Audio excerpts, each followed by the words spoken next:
Bom dia, é com muita alegria que estamos aqui juntos para viver esse momento de Lexio Divina nesta sexta-feira. E dia 30 de julho, com um coração já no fim desse mês, mas com o coração desejoso de nos unirmos ao Senhor. Cada sexta-feira celebramos de modo particular a paixão de Jesus e por isso nos unimos ao Senhor através de mais oração, de mais escuta da palavra de Deus, também de jejum e de sacrifícios que oferecemos. Tem uma palavra de Santa Teresinha do Menino Jesus que eu amo muito. O Senhor nos deu duas armas invencíveis, a oração e o sacrifício. Então, hoje é o dia de pormos para funcionar essas duas orações, essas duas armas, a oração e o sacrifício. Então, ofertemos com um sorriso, com um agradável odor, todos os sacrifícios que o Senhor vai permitir nos nossos dias, mas também o sacrifício do jejum, o sacrifício de uma oração mais intensa e, por isso, também mais atenção à palavra de Deus. Hoje, a palavra de Deus nos é dada em Levítico 23. O Senhor falou a Moisés e disse: então, estas são as solenidades do Senhor, as santas assembleias, às quais convocareis os filhos de Israel no tempo determinado.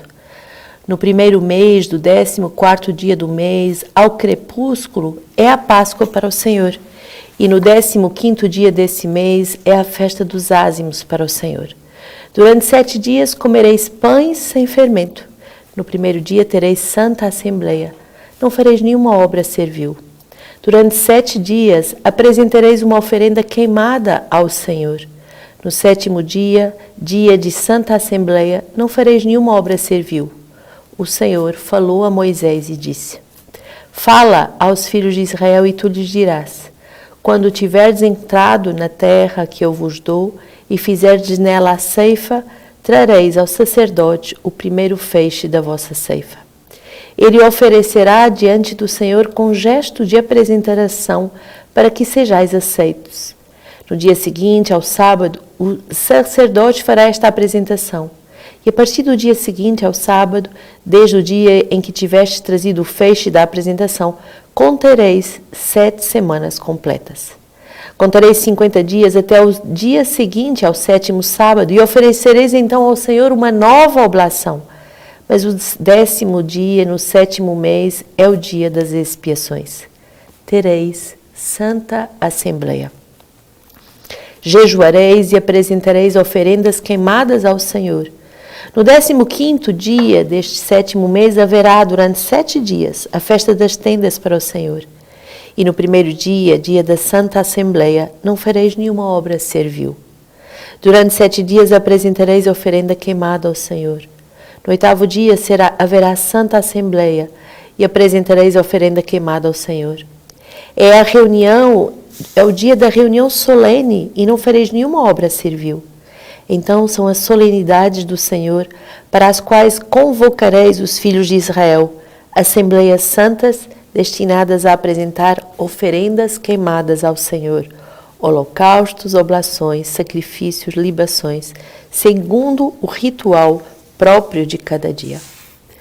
Bonito toda essa prescrição de ter uns dias consagrados a fazer oferendas, libações, sacrifícios, jejuns ao Senhor. E são dias em que vamos nos consagrar mais a ofertar a nossa vida, a santificação da nossa vida, através justamente de consagrarmos dias, tempo para o Senhor e também de fazermos oferendas. Muito bonito esse gesto de ofertar a nossa vida, em que a nossa vida é queimada, é consumida, é derramada aos pés do altar e também em que a nossa vida é totalmente entregue por amor ao Senhor. Estamos numa vida consagrada, estamos numa vida doada a serviço da nova evangelização, estamos numa vida familiar que deve ser santificante porque amamos o Senhor, porque somos chamados a dar-lhe tudo ao Senhor. E esta vida vai ser como que uma escola de doação até a doação plena, que é a morte, essa passagem para a vida eterna. Somos feitos para o Senhor e a nossa vida não tem sentido enquanto não é entregue inteiramente ao Senhor. E todos os nossos dias são escola de doação integral ao Senhor. Pouco a pouco, com o ritmo do tempo, nós vamos descobrindo essa entrega definitiva que somos chamados a fazer. Entrega um dia, entrega uma semana, entrega 7 semanas, entrega, até a entrega da oblação total da tua vida. Hoje temos uma cultura muito hedonista que, em vez de entregar, ofertar, derramar aos pés do altar, quer ao contrário, receber, guardar, fazer o que quer, como se a vida fosse um brinquedo que eu posso usufruir dele tanto quanto quero. A nossa vida é um mistério. Uns vão viver poucos anos, outros vão viver muitos anos, mas seja qual for o tempo cronológico que você vai viver, você deve aprender a fazer desse tempo cronológico um tempo de oferenda radical da tua vida. Santa Teresa d'Ávila tinha uma expressão muito bonita para as suas filhas. Ela dizia: vivei como se só tivesses 2 horas. Isto é, vivei com a intensidade de que a tua vida vai ser, daqui a 2 horas, completamente consumida por amor a Deus, completamente entregue nos braços do Pai.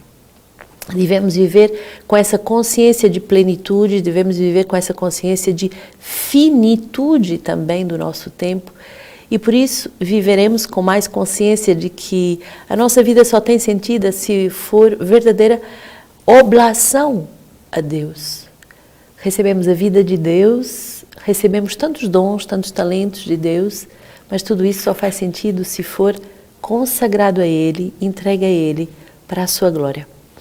Frase muito bonita de São Francisco de Sales, nós que estamos aqui nessa casa do Rio de Janeiro, de São Francisco de Sales, que diz: para teres a glória de Deus, precisas de te esvaziar da tua própria glória.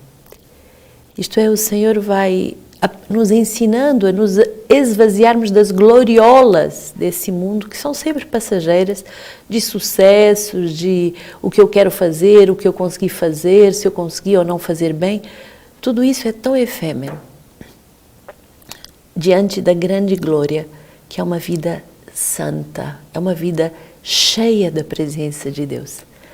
A santidade não se conquista com obras, a santidade não se conquista com o que eu posso ou não fazer.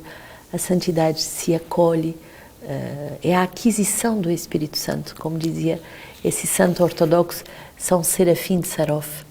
Adquire a paz e milhares à tua volta se converterão. Adquire a paz, recebe o dom do Espírito Santo e a tua vida será santa. A santidade é essa aquisição do Espírito Santo. Mas como vou adquirir o Espírito Santo se estou cheia de mim mesmo? Se estou cheia dos meus projetos, das minhas ideias, do meu desejo de liberdade, de fazer o que eu quero? Sexta-feira é dia para aprender a morrer. Morrer a nós mesmos, morrermos aos nossos ideais, aos nossos projetos, aquilo que nós pensamos fazer, morrer para renascer unidos a Cristo.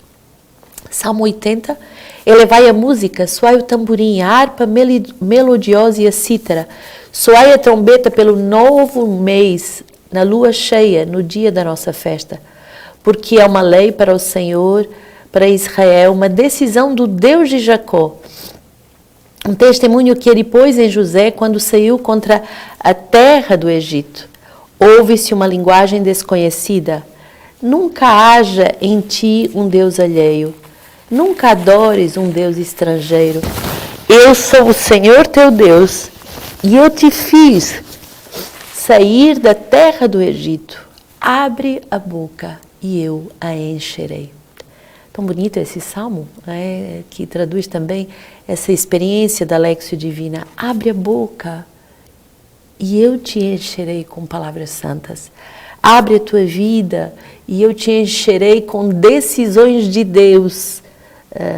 Abre a tua vida e tu aprenderás essa linguagem desconhecida, essa linguagem nova, e não haverá em ti um Deus alheio. Bonito. Esvaziar-se, abrir-se, acolher uma vida nova, que é a vida do Verbo em nós. São Paulo dizia muito isso, né? É preciso que eu diminua, é preciso que eu diminua e que ele cresça, São João. E São Paulo dizia, já não sou eu que vivo, é Cristo que vive em mim. deixar o Verbo viver em mim. Por isso, na sexta-feira, a comunidade Sementes do Verbo jejua a pão e água para nos unirmos também a todos aqueles que passam fome nesse mundo, todos aqueles que não têm o que comer nesse mundo, mas também nesse sentido de se esvaziar de tudo que são passageiros prazeres deste mundo, porque queremos encontrar a nossa alegria, o nosso único alimento na Palavra de Deus. Escutar essa palavra que é uma linguagem nova, que é uma linguagem desconhecida, que não é uma linguagem que nós entendemos com o coração humano, mas que é uma linguagem toda cheia da presença de Deus. Mateus 13, 54 a 58.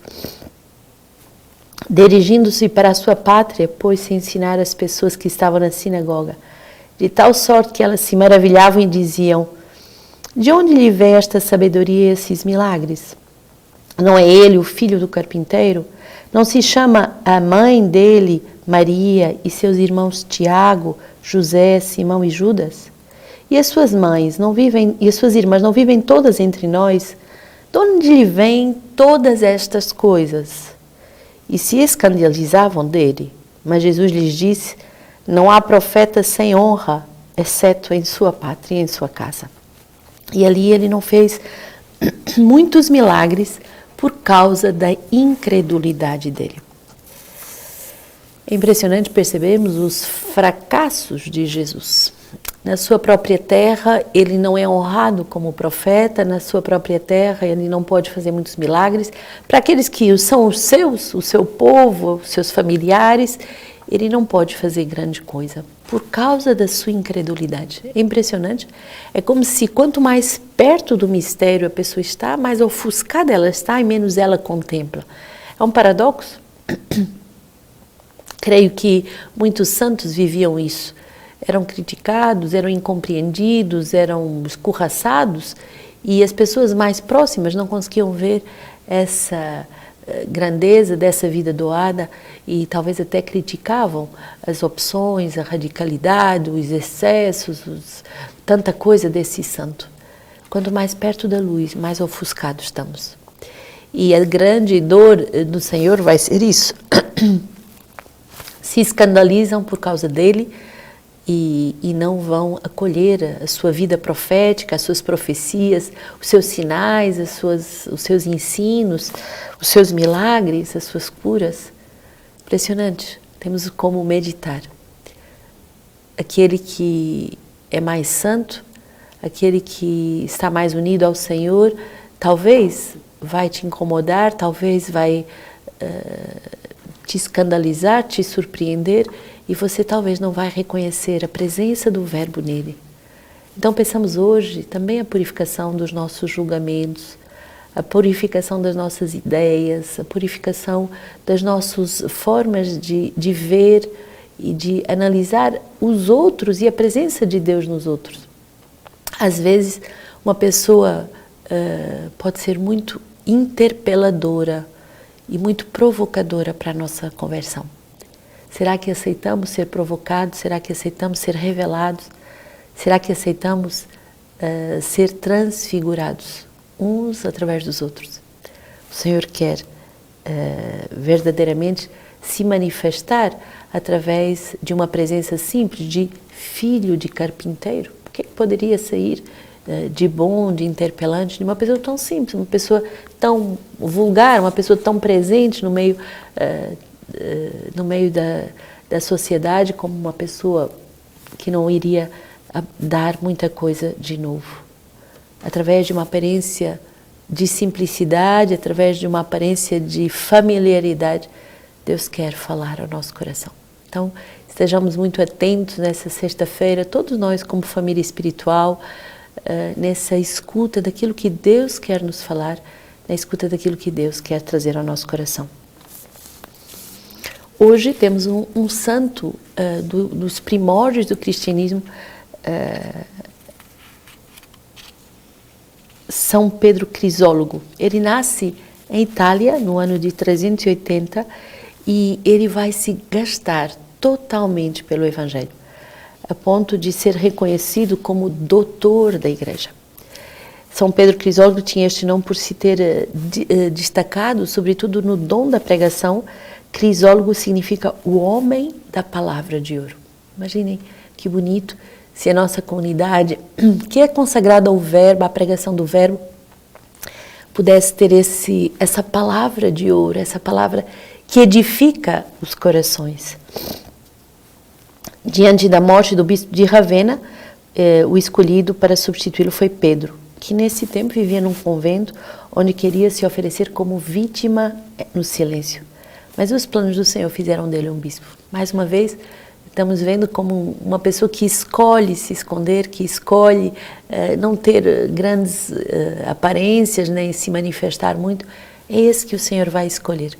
Qual não deve ter sido a dificuldade das pessoas que estavam à sua volta para acolhê-lo como bispo? Quem? Essa pessoa desconhecida, que ninguém ouve falar, como ele vai poder ser bispo?